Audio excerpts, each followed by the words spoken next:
jeung roti langganan di Depok dulur.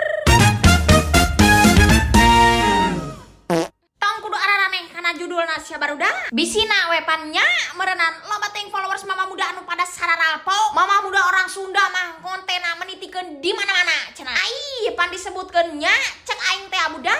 Aing mah hirupna aya di babaraha alam. Keur di Bogor bae dapan merenan disebutkeun aing mah emang aslina orang Bogor. Kadang-kadang bae merenan aya ngonten keur di Sukabumi. Ai da puguh meureun eta mah budak keur hiling. Ayeuna nyaho nyawa aing aya di Depok. Hirup aing nitikeun aclok-aclokan sia barudak. Ayeuna awas bae nya lamun followers mama muda pada nararanya. Mama muda orang Sunda emangna di Depok keur naon bae. Ieu mah bisikeun be aing mah samemeh teh mah aya nu komen teh ku aing dijawab ti heula sia barudak. Bisi kudu ngomong mah ayana mama muda orang Sunda di Depok teh budak keur neangan Ayu Ting Ting. Pan puguh sia mama palarcaya bahwasana mama muda orang Sunda teh ngefans jasa ka aya rojak.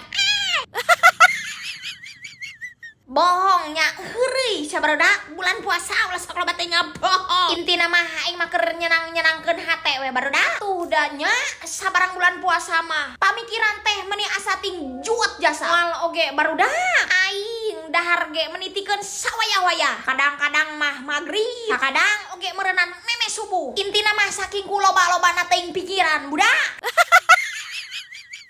Aya nu sarua teu jiga mama muda orang Sunda lamun aya kararomennya. Manggidigna mama muda orang Sunda anu mimiti ku mama muda dibeli teh nu pertama teh sayuran beres meureunna. Sanggeusna meuli sayur teh meureunna henteu laju bae balik budak. Guda gini geula bari ngabuburit jol meureunna di tukang ayam geprek. Beresna meureun ngagidig deui bae barudak. Ai budak salewatna teh meureunna aing menitikeun ngajerit. Atuh cenah meureunna mama muda orang Sunda menitikeun ngajerit atuh arek henteu atoh kumaha aing. Sakurulang kurilingna aing teh aing kapanggih jeung roti langganan aing anu biasa teh budak. Aing meulina di Leuwih Liang. Cingoreng di Depok ge aya bahkan teu jauh-jauh teuing.